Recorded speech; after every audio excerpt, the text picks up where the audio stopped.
Assalamualaikum warahmatullahi wabarakatuh. Eh, Jumpa lagi dengan kelas virtual saya geografi di bab pertama. Ada penjelasan ketiga dari bab pertama. Langsung saja untuk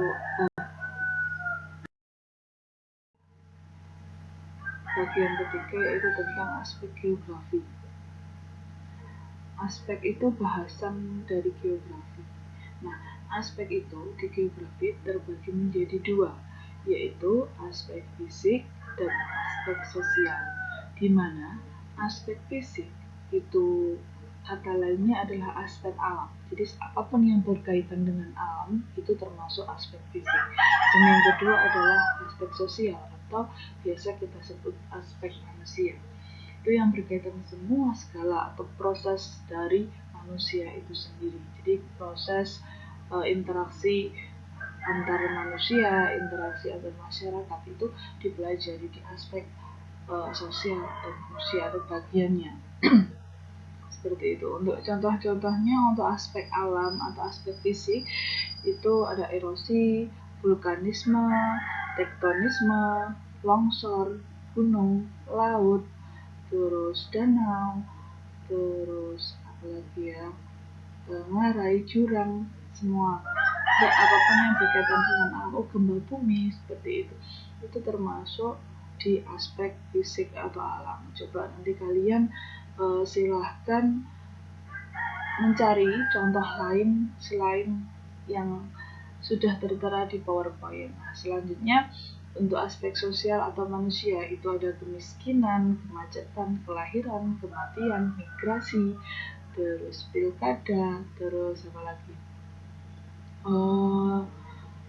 Demo di Jakarta, demo di beberapa wilayah, pandemi, persebaran pandemi.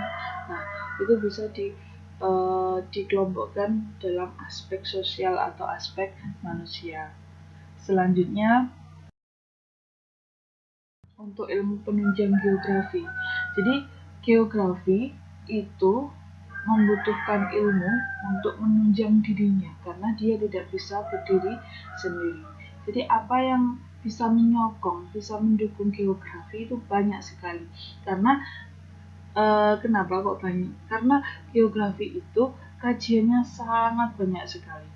Jadi ada gempa, ada ilmunya gempa itu gempa itu ada ilmunya sendiri, gunung Merapi itu ada ilmunya sendiri, laut itu ada ilmunya sendiri, manusia itu ada ilmunya sendiri. Jadi kita mengambil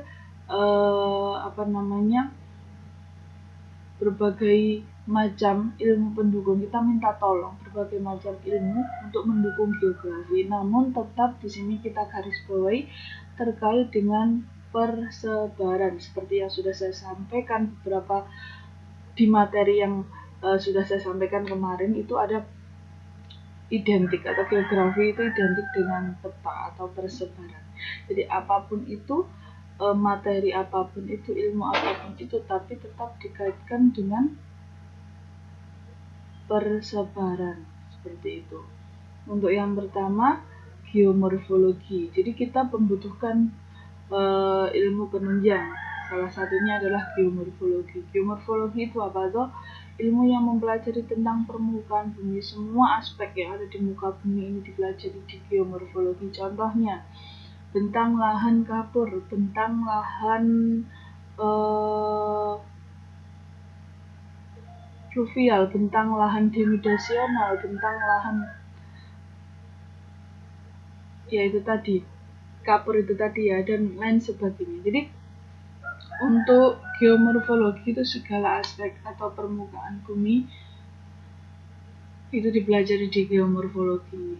Terus morfologi itu kan muka ya, muka bumi, morfo.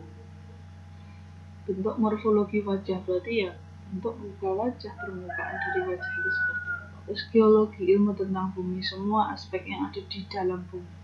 Di dalam bumi itu dipelajari oleh geologi, contohnya aktivitas lempeng, terus apalagi ya pergerakan lempeng, aktivitas vulkanik. Nah, itu pergerakan lempeng di sini lebih dicondongkan di pergerakan lempeng. Jadi pergerakan lempeng dari tahun ke tahun yang semua dulu itu jadi satu terus akhirnya berpisah, itu dipelajari di geologi. Terus selanjutnya untuk meteorologi. Meteorologi di sini mempelajari tentang cuaca. Apa itu cuaca? Ya ada hujan, ada awan, ada kabut. Jadi kondisi rata-rata udara di suatu tempat dalam kondisi yang relatif sebentar dan ruang yang cukup sempit. Jadi sebentar dan sempit. Kalau klimatologi itu mempelajari tentang iklim. Jadi jenis-jenis iklim yang ada di dunia ini dipelajari di klimatologi. Jadi geografi butuh meteorologi dan klimatologi untuk menggambarkan tentang kondisi cuaca, kondisi iklim di suatu wilayah ataupun di suatu negara. Gitu. Terus hidrografi tentang air. Nanti ada pembagiannya, ada air darat, air laut, ada air permukaan, darat nanti dan laut. Terus dari darat nanti ada permukaan, ada air tanah seperti itu. Untuk oceanografi khusus untuk penggambaran tentang laut. Dari tumbuhannya bisa hewannya, binatangnya, terus daerah mana yang atau bagian laut mana yang sudah tidak ada makhluknya, itu dipelajari di oceanografi. Terus selanjutnya atau bisa kita simpulkan dari geologi, geomorfologi, meteorologi, klimatologi, hidrografi, oceanografi itu nanti satu bagian. Bisa kita simpulkan kalau itu termasuk atau mempelajari tentang aspek alam. Dari selain yang sudah saya tampilkan, mungkin kalian bisa melihat contoh lain yang ada di buku, itu banyak sekali. Selain dari geomorfologi, geologi, dan lain sebagainya. Terus selanjutnya untuk yang bawah saya kasih garis, yaitu pembagiannya karena itu lebih condong ke manusianya. Itu yang pertama ada demografi.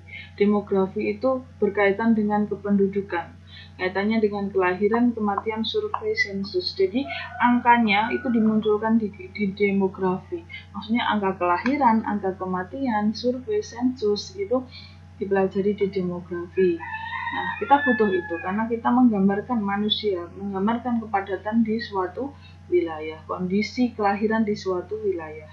Terus geografi ekonomi itu persebaran ekonomi di wilayah ini lebih condong, lebih berpotensi di perekonomian apa, itu bisa dikaji di geografi ekonomi atau geografi politik.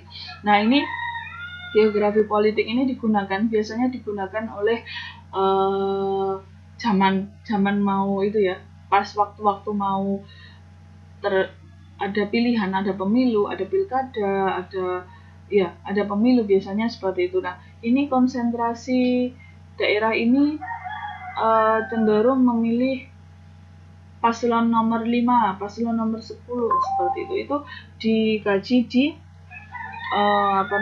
geografi politik. Atau partai ini itu cenderung terpusat di daerah sebelah timur, daerah sebelah barat. Dan untuk partai warna kuning itu terkonsentrasi di wilayah bagian tengah, taruhlah seperti itu. Terus selanjutnya ada geografi sosial. Itu mempelajari tentang kondisi sosial suatu wilayah. Jadi kompleks untuk kondisi sosial, geografi sosial ini. Jadi interaksi manusia di sana seperti apa, seperti itu. Terus jadi dari sekian ada 4 ini, mungkin nanti kalian bisa menambahkan beberapa contoh lagi ilmu penunjang geografi lainnya terkait dengan manusia seperti itu. Untuk tugas, silahkan kalian mempelajari semua materi yang telah disampaikan. Pertemuan selanjutnya akan ada evaluasi untuk bab pertama seperti itu. Untuk hari ini, untuk pertemuan ini tugasnya hanya mempelajari. Tidak usah setor ke saya yakin kalian semua akan mempelajari seperti itu ya. Dan selanjutnya di pertemuan berikutnya kita adakan evaluasi untuk bab pertama. Cukup itu saja dari saya. Terima kasih sudah menyimak dari awal hingga akhir. tinggalkan jejak terbaik kalian. Terima kasih, semoga bermanfaat. Assalamualaikum warahmatullahi wabarakatuh.